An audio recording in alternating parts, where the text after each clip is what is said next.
Hey! Tambala na! At eto na sila, ang nag-iisang masugid na tagahanga ni Nicole Yala. Chris Chuper! Kasama ang nag-iisang die-hard fan ni Chris Chuper, Nicole Yala! Mula sa Mahiwagang Burnay, ang kwento.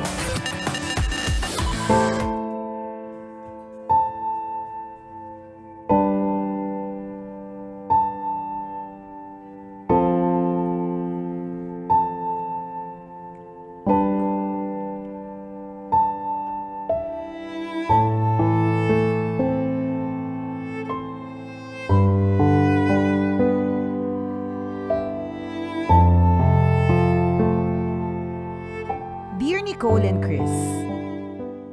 Magandang morning sa inyo dyan mula dito sa California. Itago nyo na lang ako sa pangalang Rose, isang bagong tambalanista. Lagi kayong pinapakinggan ng asawa ko papasok at pauwi sa trabaho kaya hindi naglaon na humaling na din ako sa tandem ninyo. Sumulat ako para humingi ng payo. Ganito po kasi, magtatatlong taon na naming kasama sa bahay ang ate ng asawa ko at ang boyfriend niya. May anak silang isa na 1 buwan lang ang pagitan ng edad sa anak ko. Kapag binibili ko ang anak ko ng damit, sapatos o pagkain, binibilhan ko din ang anak niya. Lahat ng pinaglitan ng anak ko, sa anak niya din napupunta. Hindi niya ibinibili ng mga damit o gamit ng anak niya kasi kakalakihan lang daw at hindi naman matagal magagamit. Umaasa lang siya lagi sa bigay ng iba, lalo na sa akin. Madami na ngang nagbibigay, hindi naman niya inaayos at tinatambak niya lang. Tas ang lagi niya sinasabi, wala daw gamit ang anak niya. Hindi natatapos ang sharing namin sa gamit ng mga bata. Minsan kahit mga gamit o makeup ko, ginagamit niya din. Tinatamad daw siyang hanapin yung sa kanya. Recently, nabasag yung baby bottles ng anak niya. Ang sumunod na eksena, ginamit niya yung baby bottles ng anak ko. Okay lang naman sana, kaso ang burara niya. Iniiwan niya lang yung gamit na bote sa lababo. Hindi man lang niya hinuhugasan. Minsan nakatambak sa kwarto nila ng ilang araw. Dahil hindi hinuhugasan at may tirang gatas pa sa loob, amoy panis na yung bote.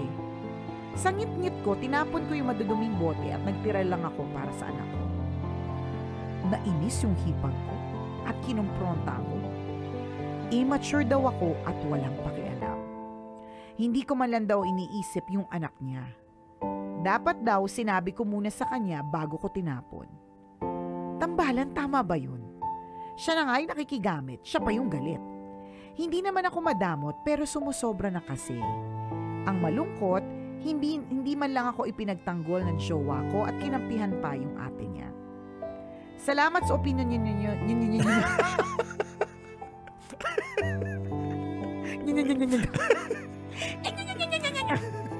Salamat sa opinion ninyo. Kasi ang dami nyo. Opinion ninyo. Oh. Sino hindi mo ikaw? Gawin mo. Bagong tongue twister yan. Luma na yung seashells by the seashore. Opinion nyo. Opinion nyo. Yan. Luma na yung mini mekaniko ni Monica, ang makina ng minika ni Monica. Salamat sa opinion ninyo. Salamat sa opinion ninyo. Yung very prim and proper, tapos opinion ninyo.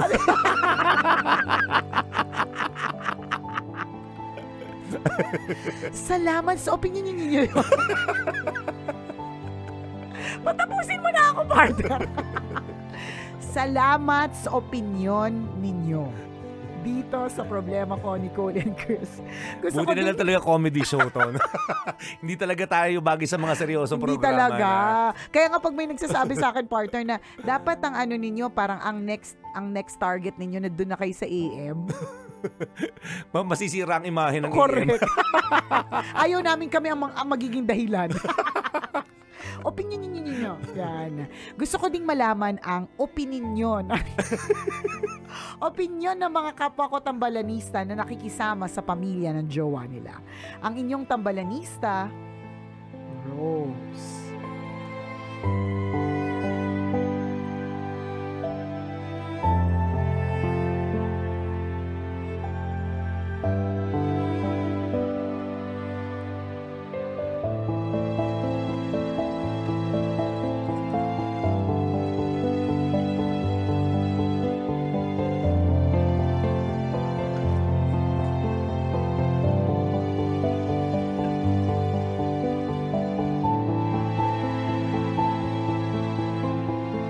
Ayan. Hello to you, Rose, na nalalurkay sa iyong biyanan. Meron lang talaga mga taong confrontational at may mga taong hindi sila sanay sa confrontation. Feeling ko, si Rose, feeling ko lang naman as a judgmental today. Feeling ko, si Rose yung tipong hindi niya kayang i-confront. Hindi niya kayang sabihin. 'Di ba? Tapos, dahil hindi niya kayang sabihin, so, isusumbong niya dun sa ibang tao. Siguro, sinumbong niya sa jowa niya. Sinumbong nga sa tambalan Sinumbong nga sa tambalan, di ba? Ang malungkot dito, sinumbong sa jowa, yung jowa hindi kinampihan, di ba? So, yun yung kasi lahat ng sinabi mo, sana nalaman nung sana na-gets nung hipag mo Lahat ng sinabi mo, nasabi mo na ba sa kanya lahat yun? Na yung mga boteng bago siya nagalit, di ba, naisip niya ba na yung mga bote, kaya niya mo tinapon, madami ng germs yun. Kasi naipunan na ng kung anok-anok dahil nalipasan na ng mga panis na gatas, di ba? Correct. Nasabi mo ba yun? Or tinanggap mo na? May mga ganun kasi, at hindi natin masisisi yun. Kasi may mga tao talagang sadyang, hindi sila confrontational. Yung puputok na talaga sila sa inis, sa galit, di ba? Pero hindi nila masabi. Ganon. So, ganito. Since taga-California ka, at feeling ko nakaluluwag-luwag ka sa buhay. At kaya mo patirahin yung hipag mo at yung jowa niya at yung anak niya, di ba? Kung uutusan mo kaming pumunta ng California para kami ang magsabi, game kami dyan. Yan. Di ba? Ayaw natin G na G kami dyan, confrontational, kahit hindi kami ganon, gagawin namin alang-alang sa pera. Dadalhin namin ang usapan para sa iyo. Yeah, diba? Diba? Para iparamdam sa kanila, iparating ang impormasyon, ang mensahe mo na mali yung ginagawa nila sa pamamahay ninyo. Tama, pero ayaw namin through this, online, di ba? Kasi, of course, malamang, dahil wala ka sa Pilipinas, unless California Square Garden ng ito Mandaluyong City. Anong California ba yan, di ba? Kung online, ganito lang papasabi mo sa amin, ayaw namin.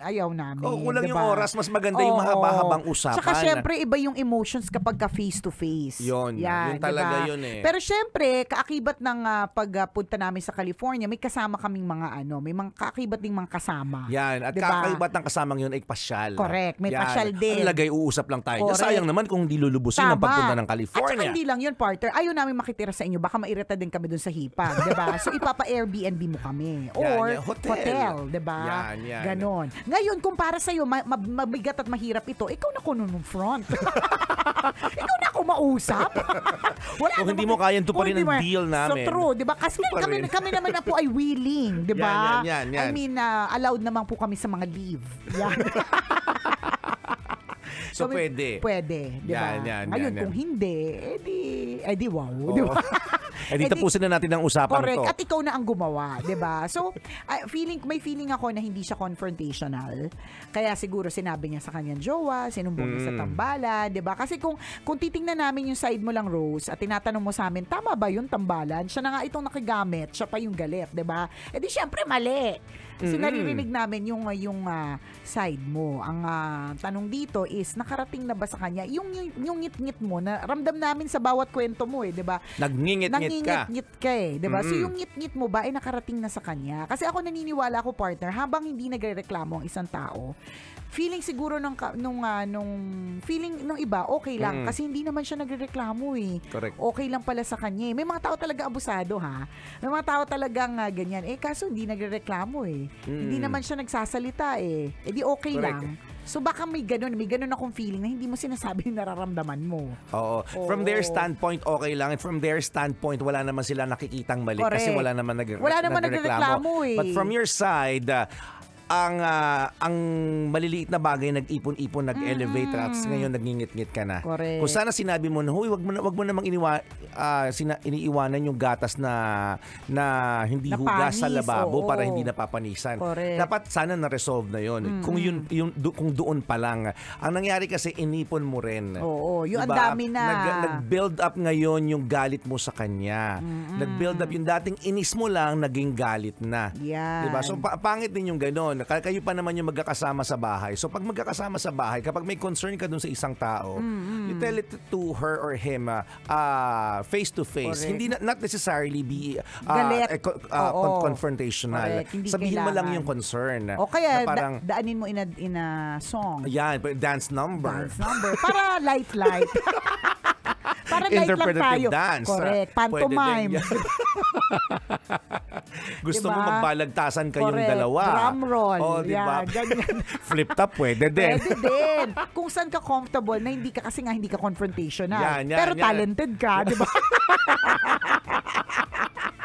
Hindi ka, Diba, at hindi ka least, pala oh. sigaw, di ba? Pero talented ka. So, di ba? Napakita mo yung talent mo. Sa true, Oh, di ba? diba? Nasabi mo pa yung nararamdaman mo through a song. Sarap. Hindi kasi parang ang feeling ko sa kanya partner ko kahit nga hindi man confrontational kasi pag confrontational parang galit. Galit, Oo, nanunugod. Nanunugod, di ba? Mananampal, ganon. Correct. Baka hindi rin siya yung tipong parang kaya lang niya ipon lang, parang ganon. Tas Ikaw hindi yung niya kaya magsasuffer sabihin- pagka Oo, ganon. eh. Dapat sasabihin mo, unless kaya mong i-contain talaga or kaya mong i-deadmahin. Or tiisin, 'di ba? Oo. Kaya lang mukhang obviously dahil nagtapon ka na, Oo. 'di ba? Hindi mo na kayang deadmahin, 'di ba? Isipin mo ikaw na nga itong nag-share, ikaw pa yung tinawag na immature. Correct ka. 'Di ba? Tapos nilunok mo lang, okay lang sa 'di ba? Eh di mas lalo ka nga abusuhin 'yan. Totoo yan. Pero syempre, bilang ikaw yung tambalanista, di ba? Hindi naman sa hindi ka namin kinakampihan. Lahat naman ng sinabi mo ay valid. At yung tanong mo na mali sila. Oo, mali sila. Mali yung ginagawa. Kaya lang hindi nga nila alam. Hindi sila aware. Ngayon, yun yung fault mo. Correct. Kasi magkakasama kayo sa bahay. May contribution ka din kung bakit May ambag ka. kung bakit naging Abusado siya. naging ganun yung behavior nila. Dapat sinabi mo right from the start na, huy, wag ka naman nagiiwan ng mga ganito. Hindi ko siya gusto. Magkakasama tayo sa bahay. Ang pangit tingnan sa lababo. Lalo ng, for example, malinis ka sa bahay at ayaw mo ng ganung klaseng Kababuyan. kasalaulaan. Di ba dapat sinabi mo pa lang noon pa. Correct. Noon para pa hindi dumami. Dapat sinabi mo sa kanya noon pa, hay nako, Bargas pa more. Ganun. Puro parinig. Dito sa bahay na to, Bargas pa more. Eh di wow, mga Bargas. Ganun.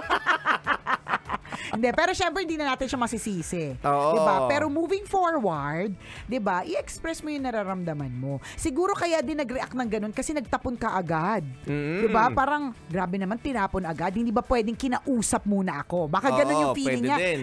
May feeling, kaya tuloy parang feeling niya, siya yung victim instead na ikaw. Oo, nagtago ka agad ng mga bote. Oo, nagtapon ka kaagad eh. Nagtabon ba? Nagtago? Tabon. Tinapon niya yung madudumi at nagtira na lang ng Para sa anak malilinis para nila. sa kanyang anak. Diba? So, Oo. syempre, yung kapag ka kasi ganyan yung as a judgmental nga ngayong araw na ito, yung mga ganyang karakas ng hipag mo, diba? Pa-victim yan. Pa-victim mindset. Diba? Sila na nga itong may kasalanan. Sila pa itong pa-victim. Naku, ang dami kong kakilalang ganyan. Totoo ba? Ikaw nga itong may kasalanan. Tapos ikaw pa itong parang stress na pa. May daming ganun. Feeling ko ganun yung hipag mo.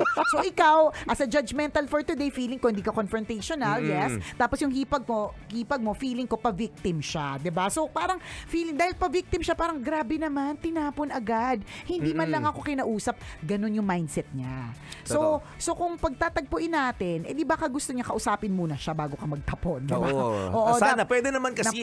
Dapat kinausap mo rin. Correct, na malumanay. In a way, may contribution ka rin, ha? Meron din. Kung bakit ito yung nangyari sa inyo. Pero alam nasa iyo naman yung final say kasi correct. bahay niyo yan. Bahay mo yun. Diba? Kaya ang biggest contribution din kasi dapat dito, yung asawa mo. Diba? Natambalanista natin. Huy, ano na, kuya? Diba?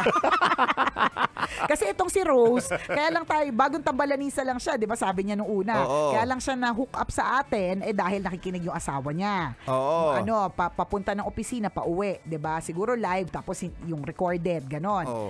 Or yung hindi na live, ganyan, di ba? So ano na, kuya? Kampihan mo naman yung misis mo. Correct. In this case, hindi rin ito alam. Parang nagulat din yung asawa mo dito eh. So wala nakakaalam. Ikaw lang. Ikaw lang pala nakakaalam eh. Kasi all the while, akala nilang lahat okay lang sa'yo. Oo. Diba? May ganun kasi. May mga tao talagang, dahil nga, hindi nagrereklamo, wala naman siyang sinasabi. Diba? E di, okay lang sa akin. Correct. Minsan, parang putok lang yan. Minsan may mga tao hindi nila alam na may putok sila unless sabihin mo. So, hindi mo kasi sinasabi na may putok sila. Tama. Parang ganon. Oo. Tinitiis mo lang. Diba? Tapos kung kailan sinapak ka na, correct, sinapak ka na ng putok or diba, nasisinok-sinok ka na. sa true, saka ka nalang magrereklamo. Eh di sana nung una pa lang, diba? Nung hindi pa masyadong matindi. Maasim-asim pa lang sana ang kilikili nila. Nagsabi ka na. hindi pa malabayabas, diba? Kasi medyo mahirap ng gamutin yun eh. Pagbayabas na. Di ba parang ganon? So kung doon pa lang sa maasim, o kaya doon pa lang sa mamasa-masa pa lang sana.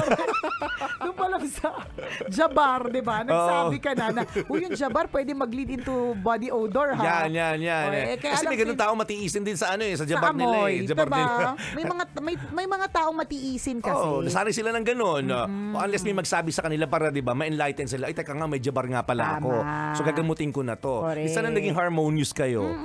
Yung pamumuhay nyo dyan. Tama. Kaya nga yung meron akong, naman to, off topic, pero meron ako isang kakilala partner na gusto niyang ma-promote siya. Gusto niyang malaman kung ba't hindi na-increasean yung sweldo niya. Ganyan. Tapos sabi ko, paano mo malaman kung hindi ka nagtatanong? Tapos nagtanong siya, kasi may pwede ka magtanong eh. Mga ganun. Tapos nagtanong siya partner, in fair, pinag-isipan. Na-consider. Diba? Na-consider na, oo nga no, baka ang tagal na palang hindi pinapataas ang sweldo. Or oo nga no, dapat na palang i-promote ito. Minsan wag tayong parang katulad na magjowa. Wag mo lagi i-assume na naiintindihan ng jowa mo, ng boyfriend mo o ng girlfriend mo yung saltik ng utak mo. Hindi sila propeta. Minsan kailangan mo ring sabihin sa kanila. Hindi yung maiinis ka na lang, titiisin mo na lang, kim yung galit sa puso mo, 'di ba? Tapos hindi nila alam. Oo, tapos diba? yung ibang tao pa yung nakaalam. Gusto ka sa iba mo kinikwento. Yan na nga. Kitan mo, ikaw tuloy na pagalitan Totoo. ngayon. Ito kasi Rose eh. Hindi kasi ang sa amin, moving forward. Moving forward, Rose, importantatious, express how you feel. Kasi hindi lahat ng tao ay nagigets yung actions, 'di ba? Minsan kailangan sabihin. Correct. Nagulat sila eh. Bigla mong tinapon bigla ka nagtapon kaya tuloy. Tinapon yung mga gamit nila. Oo, parang ano nangyari? May issue ka pala sa amin. Correct. 'Di ba? Parang ganun yung feeling ko. Although akala ko okay tayo pare-pareho. 'Di ba kasi pinapagamit mo naman even your personal things which is makeup. Personal yun Hindi yan basta-bastang sinishare kasi yan pinapahid sa mukha, yung mga ganyan. So, okay lang sa'yo. Tapos biglang one day nagtapon ka. So tuloy kahit ikaw yung victim, tuloy ikaw yung ikaw yung evil. Diba? Bigla ikaw yung evil. Nababaligtad may kasi. Ganon. Totoo. Kasi nga tiniis. Pero sa kabilang banda, ganun talaga kasi pag hindi mo gusto ang tao. Sabagay. Diba? Hindi mo sila gusto sa madaling salita. Yun din yung impression. Lahat ng gawin mo, gawin nila. Yes. Nakakairita na. Kasi correct. Tama din, partner. Hindi mo sila gusto eh. Kung gusto mo yung tao, parang okay lang sa'yo eh. Or partner, baka naman okay lang sa kanya, kaya lang abuso na. Iba kasi yung yun naman yung sinabi niya, kaya lang abusado na kasi. Pwede din. Oo, yun. Pero ang pinaka bottom line din dito, kung uungkatin ninyo ng husto, bakit ba kasi nandyan nakatira sa inyo? Pwede mo again, bahay mo yan. Oo, baka may kailangan na i-resolve tungkol dun sa part na yan. Kasi mahirap talaga yung may nakikitira. Mahirap talaga may, di ba yung mga ganyan. Alam na po natin yan, ang dami pong issues kapag may mga in-laws sa loob ng bahay. Tama. So baka yun po yung problema na mas kailangang i-resolve versus yung mga bote ng gatas na itinapon. Ha? Correct. Salamat sa iyo, Rose, for sharing your story. At naway maging okay na ang lahat. Bye-bye!